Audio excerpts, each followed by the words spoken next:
Hello and good afternoon. Also, Happy New Year and welcome to the first conversation on agroecology for 2025, it being the seventh in our row of conversations. My name is Taru Sandén, and along with Ana Pires da Silva from INIAV, I'm pleased to moderate this seventh conversation on agroecology, on lifelong learning and micro-credentials within AKIS. I come from the Austrian Agency for Health and Food Safety. My colleague from AGES, Julia Foratelne, will be taking care of the summary of this conversation, and my AGES colleague, 𝐈𝐫𝐞𝐥𝐚𝐧𝐝, will be handling the technical aspects. In case you have any technical questions during the next hour, Katrin will be available to assist you with any kind of issues, so just send her a message in the chat. Agroecology, the European Partnership on Accelerating Farming Systems Transition, Agroecology Living Labs and Research Infrastructures, is a collaborative research and innovation initiative involving the European Commission and 26 member states, associated countries, and third countries, with a total of 72 partners. These conversations where we are now are among the initial steps to enhance agricultural knowledge and innovation systems for the agroecological transition. And these conversations aim to foster connections between living labs and research infrastructures, their actors throughout Europe and also beyond. These monthly online conversations will continue throughout the partnership. So for the next for 7 years, and promote engagement and connections among actors. Today we have with us 2 speakers from Ireland. Despite the situation in Ireland, they are both online. Thank you very much. So we have with us Mark Gibson from Teagasc and Fiona Lawlor from University College Dublin. And they will introduce you to the AKIS of Ireland and micro-credentials, namely short and flexible accredited courses. First, we will listen to both of their talks, and after that, everybody will have the possibility to join in for the discussion, ask questions, or give comments to the topics. Please note that this conversation is recorded. If anyone has objections to that, please let us know now. I see no hands, so I think we can go ahead. As a last technical aspect, please keep your microphones muted and your camera away to ensure that we have a good quality for our speakers throughout the conversation. And now, without further ado, I would like to hand over to Mark Gibson. Mark, you're very welcome. The floor is yours. Thank you very much, Taru. I'll just share my first slide now. Hopefully you can all see that now in a second. You might just let me know that's coming through okay. So thank you for the introduction, and thanks for the invitation to speak to you today. So my name is Mark Gibson. I work in Teagasc, and I'm living here on the west coast of Ireland, which was very badly hit by the storm at the weekend. So we're operating on generators today, but I'm glad to share that there's lots of help coming across from colleagues in Europe, and I believe there's a team from Austria has arrived to help with getting back our electricity online. So hopefully that'll get sorted soon. So my own background, I started working in Teagasc a little over 20 years ago as a farm advisor, and I moved into the work area of environment and working water quality, nitrates, climate change, and biodiversity, working with policymakers and advisors and developing training programs. And then more recently, I've moved into the whole area of learning and development for industry, our own advisors, and then also we are developing a new program for farmers which I will share some details with you about. But just by means of introduction, Teagasc is the Irish Agriculture, Food and Development Authority, and it's pronounced Teagasc. It's a Gaelic word meaning teaching or learnings. And the organization was established in 1988, and it was an amalgamation of two separate bodies embracing research, education, and advisory and extension. So it's a little less usual as an organizational structure compared to some other European partners that we've worked with. And Ireland is seen as, I suppose, our Teagasc is seen to have that three strands of core strands of the AKIS embodied within the one organization, which is, but it is a distinct advantage. This is our head office in County Carlow, and our mission is to provide scientific leadership and support to Irish farmers and food companies in achieving sustainable food system. We've 50 advisory offices, farm advisory offices across Ireland. I am based here in Athenry on the west coast, so you can see we're fairly close to the Atlantic there. We have 7 agricultural colleges, 7 research centres, and in total we have approximately 1,500 staff. We would have also about 200 PhD students working with us at any one stage, at any one time, and we also have postdoc students as well working with us. So what I'm going to talk about a little bit more in detail is the whole concept of AKIS, which I'm sure many of you are familiar with. It's the AKIS stands for the Agricultural Knowledge and Innovation System. And there's a huge focus now coming from Brussels, in particular, on the importance of AKIS. Every country in Europe now, as part of their CAP strategic plan, must have an AKIS strategy embedded in that. And so the project that I'm going to talk about is called modernAKIS. The objective of that is to support member states in the implementation of their AKIS strategy and provide learning supports as well. So just looking at the characteristics of a well-functioning AKIS, and this comes from Knut and Knierim from the University of Hohenheim, where they have developed a lot of expertise in this area. An AKIS supporting policy with dedicated resources, public investment available to enhance advisory services, knowledge production and exchange. So a lot of emphasis here on the use of knowledge and the delivery of knowledge as opposed to necessarily the creation of new knowledge. A well-established AKIS coordination mechanism that is in place, effective formal linkages for knowledge exchange amongst various AKIS actors, and then diverse influential actors. And we'll go into that in a little bit more detail. So the Teagasc together is the thematic of our last statement of strategy in Teagasc. We have the 4 pillars within the organization: advisory, research, education, and of course our corporate services, finance, human resources, and ICT to support the different directorates.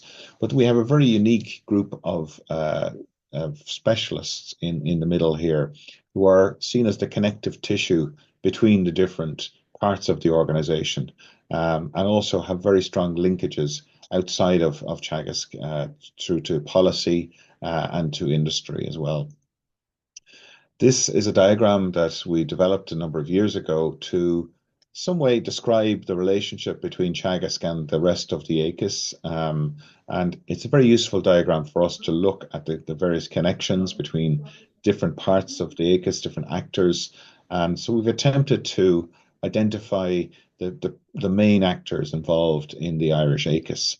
And that really is helpful to us when we're developing new programs and new campaigns to see who needs to be involved and the stakeholders that need to be consulted with.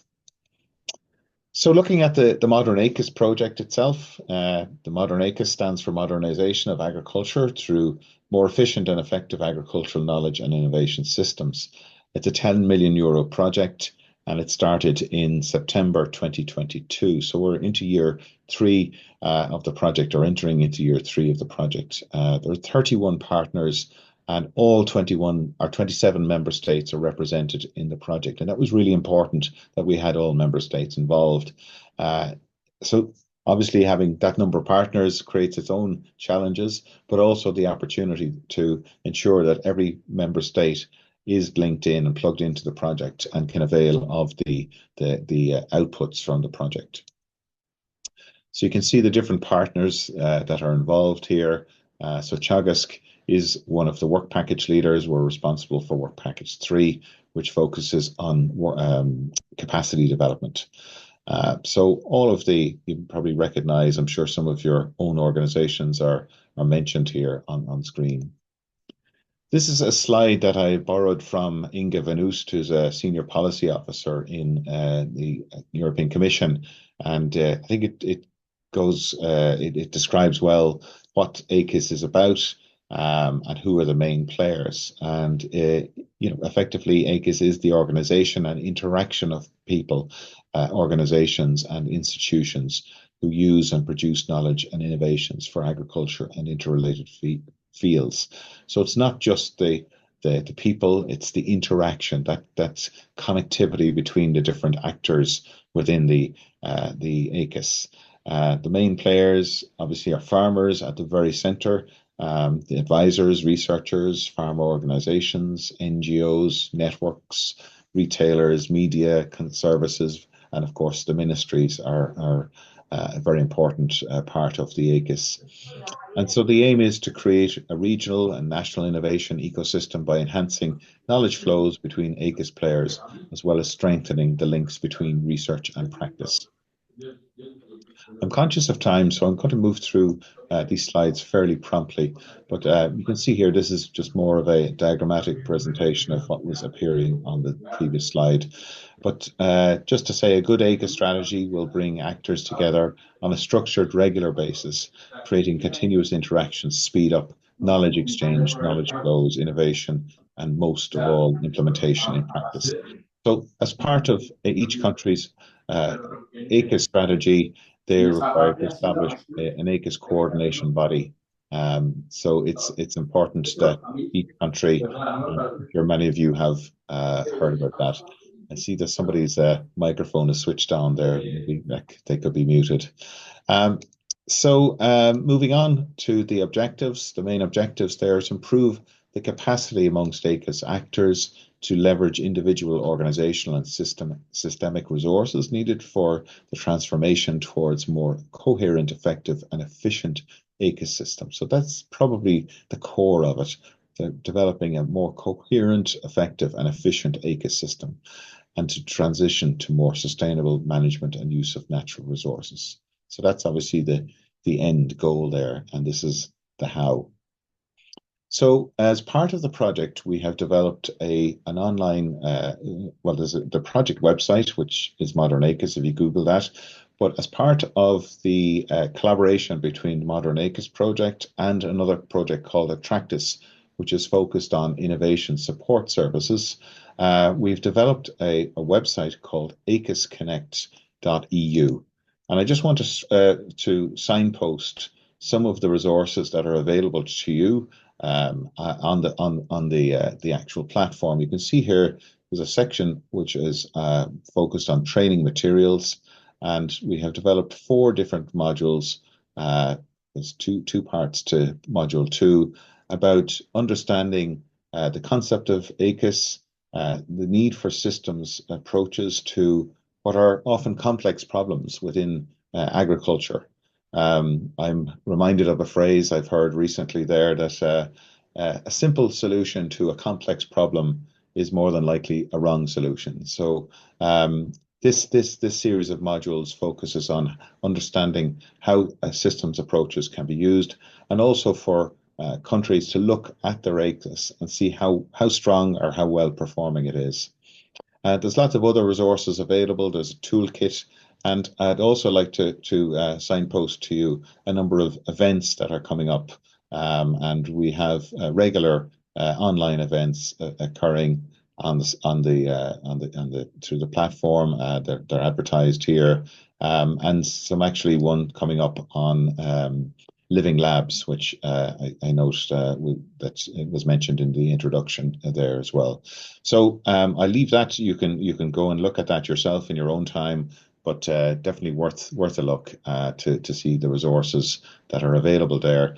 And there's also the opportunity there for you to register and sign up for the newsletter. There's a newsletter that's published as part of the modernAKIS project, and it'll keep you up to date on any recent learning and development opportunities or events that are appearing. So if I move on I'm going to move through the next few slides because I'm conscious that time is against us. But you can see here the focus is very much on a systems approach to innovation, and that needs to involve a range of actors. And of course, the EIP projects or operational groups that are funded through the CAP are a very good manifestation of how that multi-actor approach to innovation at a local level. The diagnosis of the AKIS is very much focused on understanding how the AKIS system functions and using knowledge exchange and co-production to address the issues. Thank you very much, Mark, for this excellent talk. Is it possible to Yeah, great. We will be able to ask questions from Mark after Fiona's talk. Fiona Lalor from the University College Dublin. Fiona, the floor is yours. Okay, is that okay? Right. Thank you very much for inviting me here this morning, and it's lovely to talk to you all. I'm very lucky. I'm in Dublin, and we were hit badly by the storm, but not as badly as Mark, it seems. So we don't have, at the moment anyway, have any electricity problems, and the world has calmed down a little bit for us. I was invited here today, I understand, to talk to you a little bit about micro-credentials and agriculture. So that's sort of what I'm going to do. Just to give you a little bit of an introduction to me, that's a photograph of me when I was out gallivanting, but I am based at University College Dublin, and specifically I work in the School of Agriculture and Food Science. My background is a little bit more regulatory than anything else. I worked for a number of years in as it was then, the newly established the Food Safety Authority of Ireland, and then moved into work representing industry through the Irish Business and Employers Confederation, and worked for food and drink industry there as the regulatory affairs manager. So I've worked both for the gamekeeper and the poacher, I suppose you could say. And then I moved into academia, where I've been for the last number of years. I've worked on a couple of research projects. And then in the last 3 years, I've become what they call sort of a grown-up academic. And now I'm in charge of a variety of different teaching components within the School of Agriculture and Food Science. So that's sort of who I am and what we do. I'm the director of executive education in the school. And I suppose I need to explain to you where the school is. These are two sort of images. The School of Agriculture and Food Science, or University College Dublin principally, is based in Belfield. Our campus is in Belfield, which is in pretty much the heart, not quite the heart of the city, but almost very much in Dublin city itself. We also, however, have access to Lyons Farm, which is about 20 kilometres outside of the city, which is a working farm, but has extensive research projects ongoing also. And it's a very important component of what we are and who we act and how we behave. This image here is this gentleman in the middle of this photograph is Professor Frank Monaghan, and he's the head of the School of Agriculture and Food Science. So he leads us and guides us all in all of our endeavours and what we do. The structure of UCD is such that we're divided into 7 different colleges. This is to put it into a little bit. I'll be quick about this, but you need to kind of understand where we sit. We have a number of colleges in UCD, and the School of Agriculture and Food Science is in the College of Health and Agricultural Sciences. So within us, we have the veterinary medicine, the nurses, public health and medicine. But my school is that of agriculture and food science, and we're the only school, sort of school or department, call it whatever you will, in Ireland that has agriculture and food science merged together under one roof, which makes us unique in many ways. We are the first destination of choice for agriculture and food science students in Ireland. We have over 1,800 students registered to the school. We have a number of 12 different undergraduate programs, 8 taught postgraduate programs, and a number of research MSc and PhDs.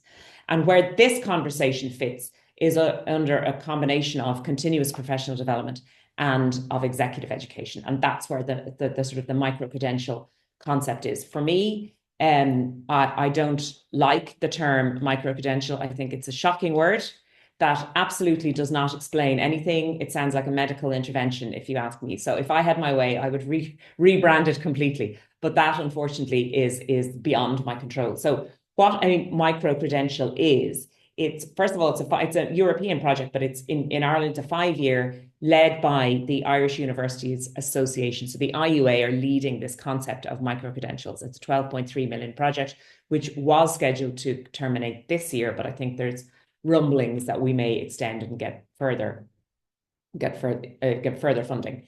The idea is that they are bite-sized accredited courses that are designed to fit into a busy life. You can pick and choose what sort of micro-credential you'd like to do, in the sense that you're not making a commitment to complete your PhD thesis. You're not saying, I'm going to stick around here for 4 years and invest in research projects. I don't need to take my time out of my career and my job, but it's something that I can do alongside of that, but it is still accredited. So that's sort of the idea, that it gives you an opportunity, no matter what career you're in, to pick and choose small little bite-sized pieces of information. The definition officially in European terms is that a micro-credential is a recognized proof of the learning outcome that a learner has achieved following a short learning experience according to transparent standards and requirements and upon assessment. So that's one of the key components of a micro-credential. It's not just learning outcomes. You can just come and learn and listen and move on. You must take part in an assessment in order to be granted your micro-credential. And they can have a number of different credits. We can get to the credit component in a few minutes. The ECTS, so the idea is you complete your micro-credential, you get your mini qualification, and then you can bring it wherever you like. And it's recognized in a European context. In Ireland, as I say, it's been led by the IUA, so the Irish University Association, and these are all the partner academic institutions that are involved in the micro-credential project in Ireland, and I work in UCD. So there are, various different micro-credential learnings being taught in all of the other separate areas, but I happen to be based here in UCD. Now, the next slide is possibly a little bit out of context, because one of the key components is the funding and how does that work? And typically you really, as I say, this is possibly in the wrong place in terms of my presentation, but we have, and this is the big thing that's of interest across the board, is what's known as the Learner Subsidy Scheme. So the Learner Subsidy Scheme is funded by the government, and ultimately what it means is that the HCI, the Human Capital Initiative, will fund a learner to complete a micro-credential either to 50 or 80% of the fee. So they really pay very little as a student to come along and learn and complete your micro-credential. If the particular micro-credential you are studying or you've opted to take is funded up to 80%, then really it is a limited contribution on behalf of the learner. What we would love is for that to be a permanent feature. Of course, it's not. It's only ever guaranteed year on year. So we can't be 100% certain ever what's going to happen next. But it is, from a learner's point of view, it's not terribly expensive way. In a UCD context, we have both non-award micro-credentials and award micro-credentials. I don't want to confuse you in any way. The point is, you can either take it and run when you've completed your 5 or 10 credits, or what an ECTS equals credits. You'll see me using the phrase interchangeably, but they mean the same thing.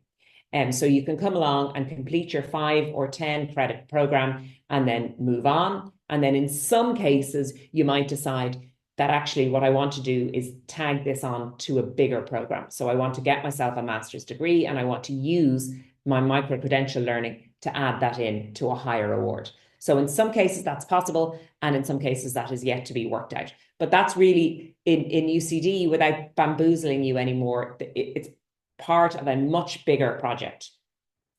The micro-credentials are not just an agriculture and food science idea, they are much, much broader than that. And they're across the university with a variety of different pathways and a variety of different structures. And it's a complex setup. And as I say, I really don't like the word micro-credential. I think it doesn't aid my cause in any way to try and explain what it is that we do. So now we have an understanding that what we're talking about is a small little snippet of information that you get, that you can come along and commit to as part of your job, if you like, to tag on. So you might decide you're interested in something totally different, or it may be that there's a specific piece of learning that a micro-credential will cover you for as part of your job. So there's different ways of doing that. In the micro-credentials in the School of Agriculture and Food Science, and this is the piece that's probably most of interest to this audience, is what do we do in agriculture and food science in terms of micro-credentials. So we have, I think it's 12 or maybe 15 different micro-credentials on offer. I look after, I don't teach into all of them, I manage all of them in that I'm the director of that program. So it could be communications and agri-innovation, the science and standards of food safety. So they cross the border between agriculture and food science frequently. And it also goes right the whole way through to nutrition. So the concepts of nutrition and healthy eating.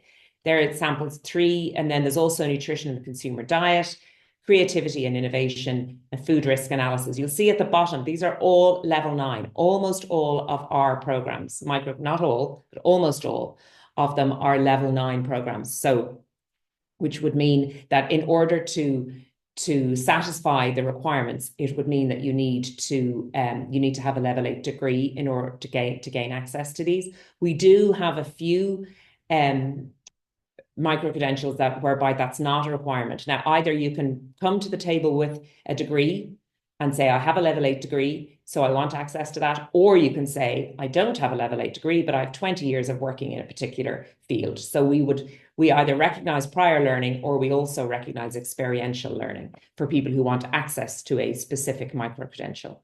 Other examples are plant foods. Equine reproduction, you can see, is one of the ones that is a level 8 program. So we have people who have level 7 degrees who have access to, so slightly under an honours degree, who have access to equine reproduction and fertility. Funny, we find that the agriculture piece we're selling, for want of a better phrase, a lot better than the human eating behaviour or nutrition programs. They're less popular, which is interesting because I certainly did not anticipate that. Nutrition is always a subject that people like to talk about. But in terms of micro-credentials, the agriculture pieces tend to be a lot more demanding, if you like. These are just other examples of ones that we have.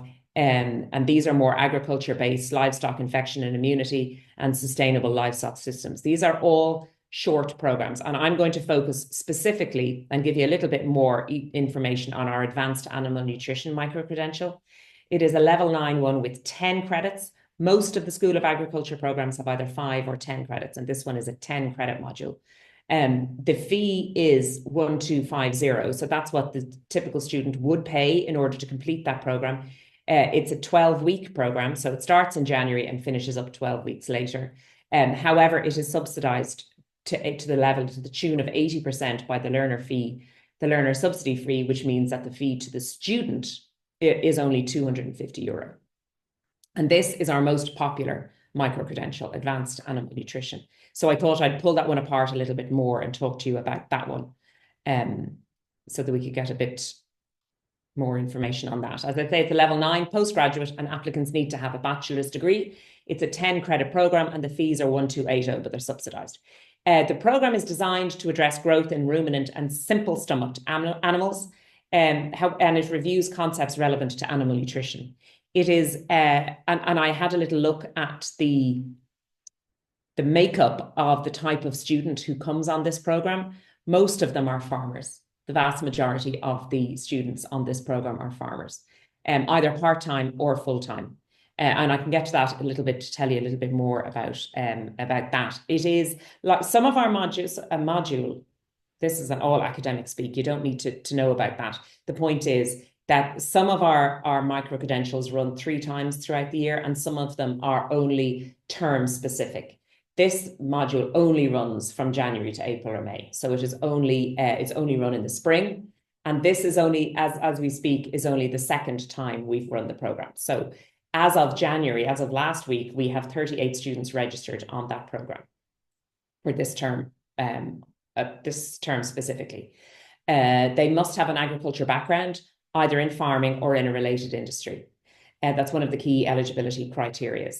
The learning, so how it works typically is that the learning materials are released once a week. It is all online. It's all online and typically asynchronous. So what we mean by that is you're not listening to, you don't need to say, right, my class is at 5 o'clock. I have to be there at 5 p.m. That's not how it works. We upload a recording. So the students are given a week to digest that information.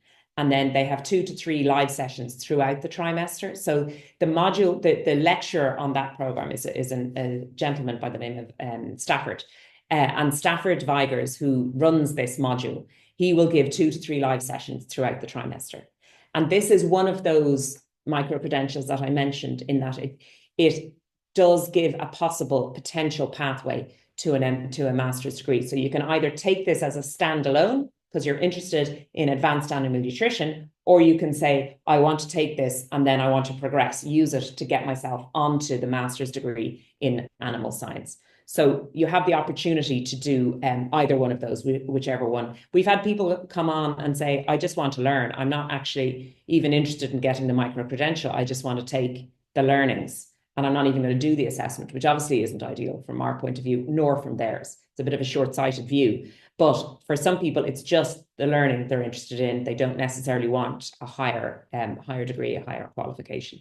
And in terms of assessment, which is the one question that everybody asks, the only thing really that it's certainly as they begin, they're saying, what have I committed to here? What are you going to expect from me?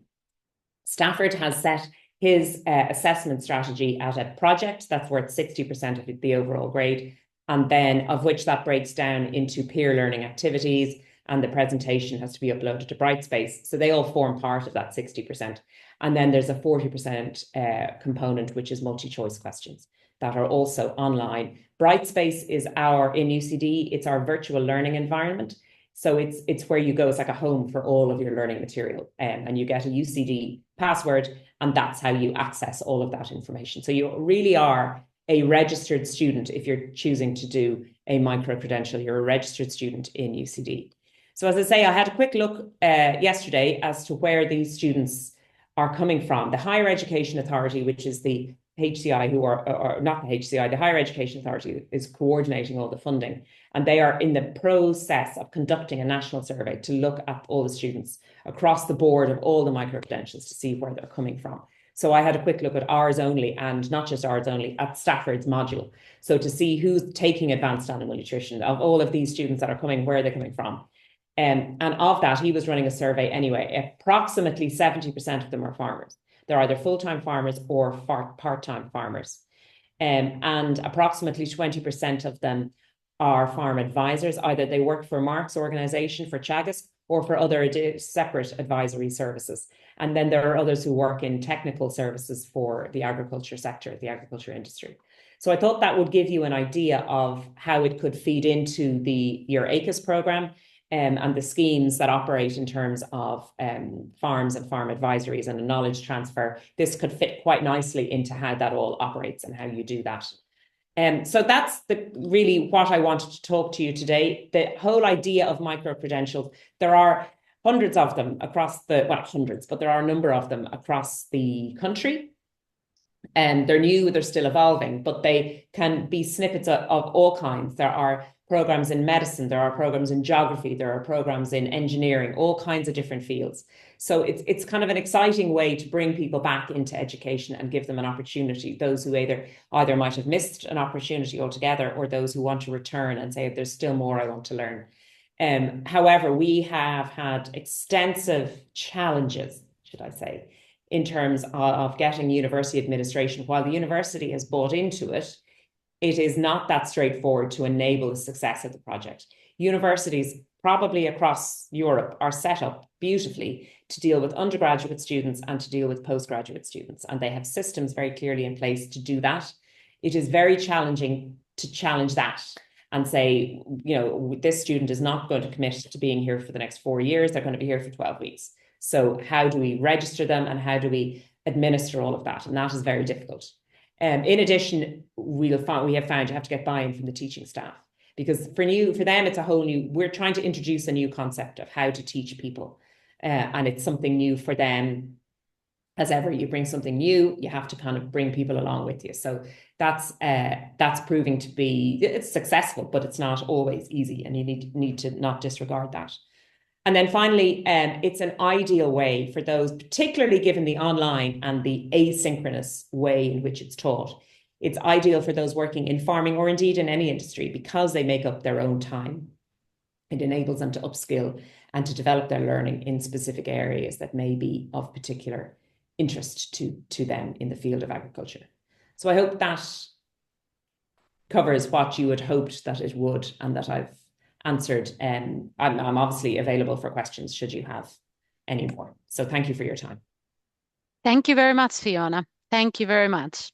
And now we have both Mark and Fiona online, so we can open the discussion. My colleague Ana Pires da Silva from Portugal will be moderating the discussion with me. So feel free to ask questions in the chat or just raise your hand and you will get the chance to talk. Anna, would you like to start with a question to Mark? Well, I'm looking at the chat. There's no questions in the chat. But I can just ask you, Mark, what funds finances your activity? Is from the CAP strategic plan and from projects, of course, but what other kind of funds? So Teagasc is a government, a public agency as part of the Irish government. So we are partially funded through our client fees that we would charge to farmers. So we have 43,000 farmer clients, and we also provide services to agri-food professionals as well. We have a lot of funding through EU projects and nationally funded research projects as well. So that they're our main funding sources. But essentially, it's a public. We're part of the public service in Ireland. Okay, so farmers pay for advisor services. The farmers pay for the advisor services. Yes, it is a subsidized fee that we charge on account of the funding that we receive from government. But we have, depending on the farm size and depending on the enterprise, we have different charging rates. Mm-hmm. It is easy to, I mean, are they willing to pay for the advisor services? And well, most of them may. Yeah. It's a really good question, because it depends on the type of farm, I suppose, where we know that dairy farming in Ireland is probably one of the most profitable enterprises, and so their willingness to pay is probably greater where they see return on investment for technical advice. Whereas the other enterprises, less profitable enterprises, which would include beef production and tillage to some degree as well, but beef and sheep are probably the lowest margin. It is a challenge to engage with farmers on a technical basis there for them to pay for a technical service. So what the services, we also offer services around scheme support, and particularly this side of the country in the west of Ireland, a lot of farmers would be heavily reliant on CAP payments. So they would pay us for assistance with those. That would be the main. But I mean, if it was if we were charging for technical advice alone, with that cohort, we probably would have a limited number of members. Okay, thank you. There is a question in the chat for you, Mark. Again, what is the value of retailers taking part in the AKIS network? What kind of events do you have? So for retailers, so Teagasc, within our research, our food research department, we would have a lot of industry training provided there. And we would also work alongside 𝐈𝐫𝐿, who is the Irish food marketing agency. So there's a number of programs that we would operate there alongside the Enterprise Ireland, 𝐈𝐫𝐿, and Teagasc. There's some startup opportunities there for startup food programs, and that they're given access to retail space. From a retailer point of view, then obviously food quality and is important there for them, and new product development as well. So it's quite a separate department to mine, but I know that they would, at a high level, they would be the sort of interactions that would be taking place. And obviously Teagasc would have very strong joint initiatives with the broader industry, the processing industry as well. Thank you. Thank you very much. We have Ivana with a question. Ivana, you have raised your hand. Yes. Good afternoon, Taru. Good afternoon, Mark and Fiona. Thank you very much for your presentations. Very interesting to hear from both institutions and get to learn a little bit more about the work. I represent ICROFS, International Center for Research in Organic Food Systems, and we are also responsible for coordination of core-organic ERANET, which is now not anymore ERANET, but a network of institutions working with organic food and farming research. Teagasc is one of the stakeholder partners, funding partners. So I think that there is an interesting connection. And my question to you would be related to something that we, as a part of Core Organic Network, have started discussing more lately, and that is aquaculture. Ireland has, I would say, among the leading roles on this subject. So both question of organic aquaculture, that is not very easy from the perspective of whole institutionalizing and marketing and certifying, but maybe some hints on how this discussion is going on or is not going on, where are the obstacles? And maybe for Fiona more, if any courses related to aquaculture are planned in the context of your work, because we have seen that there's always, in context of our food and farming work, this is lagging behind, while some Green Deal targets are actually, for organics at least, both agriculture and aquaculture related. So this is some broad questions, but maybe you have some feedback on the discussions that you have around this at home or the obstacles that are there. Thank you. Thank you, Ivana. So Ivana, I'm going to have to disappoint you because we don't in Teagasc have any. Oh, he's gone. Yeah, he's gone. He's gone, and I presume he'll be back. But I would like to say probably what he was going to say, which is that. Yeah. Oh, there you go. So, are you back, Mark? Oh, sorry. My network is playing havoc here. So I was just basically saying that Teagasc doesn't have a direct remit in the aquaculture side of things. However, I know my colleagues in the food science do have some involvement, all right. But the Marine Institute, and there are a number of different institutes focused on aquaculture in Ireland. So it might be worth reaching out to them. I can pass on their details. And I was going to say basically the same, in that in UCD, all of our energy has to date been spent on meat and dairy, to be honest. And the aquaculture, you're right, is always lagging behind. It's like the poor relation. And I don't really know why that is. The industry just hasn't been, I suppose, as profitable for us here in Ireland. But in UCD, we don't have that expertise, really. So we have no programs at the moment, nor any online in the pipeline. In aquaculture, it's certainly something that we need to consider. But typically when you think of Irish farming, and Mark, you're probably you're an expert here, you can correct me if I'm wrong, but we think meat and dairy. That's what we think of. So we really we need to broaden our horizons a little to be thinking beyond that.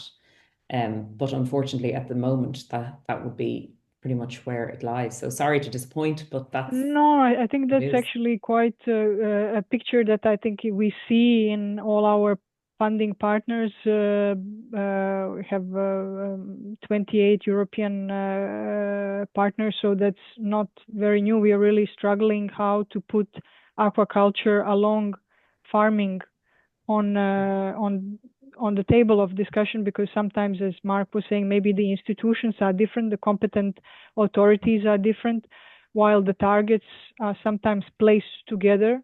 So that may be a new interesting chapter, how we actually find synergies across these institutions in order to think where the education is needed, where the institutional infrastructure is lagging.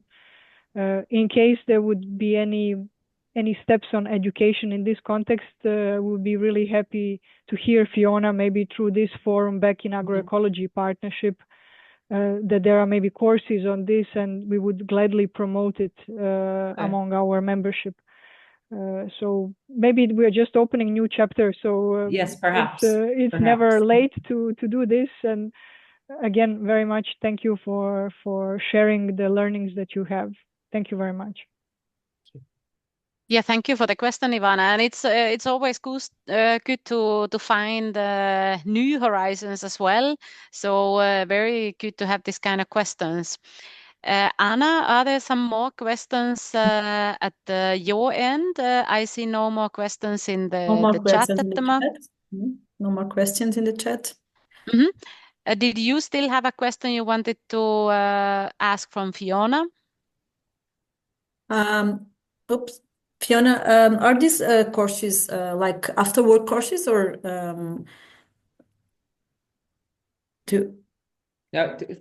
sorry, are they which? Are they courses like after work, post work courses? Oh yes, you can. Yes, they can be whenever you want them to be.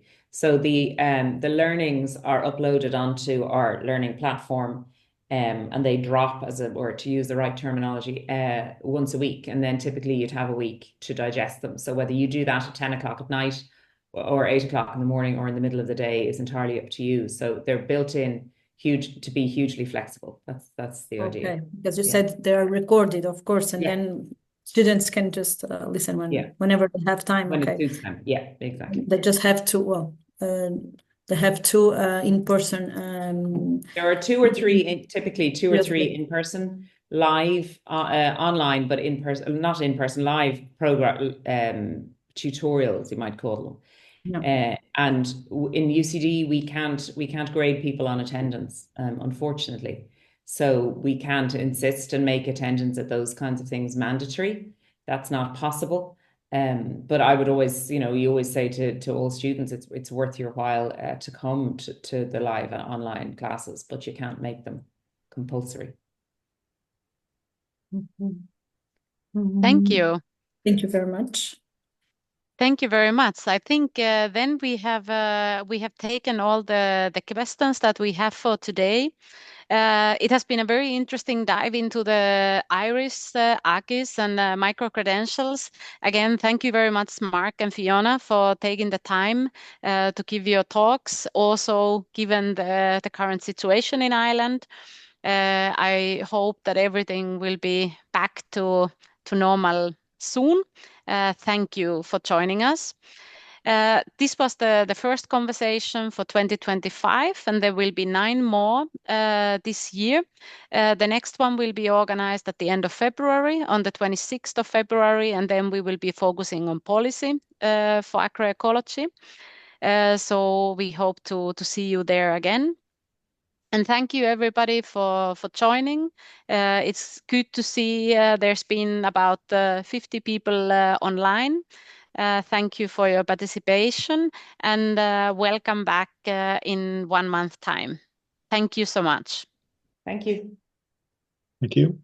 Thank you very much. Greetings. Bye-bye. Thank you very much.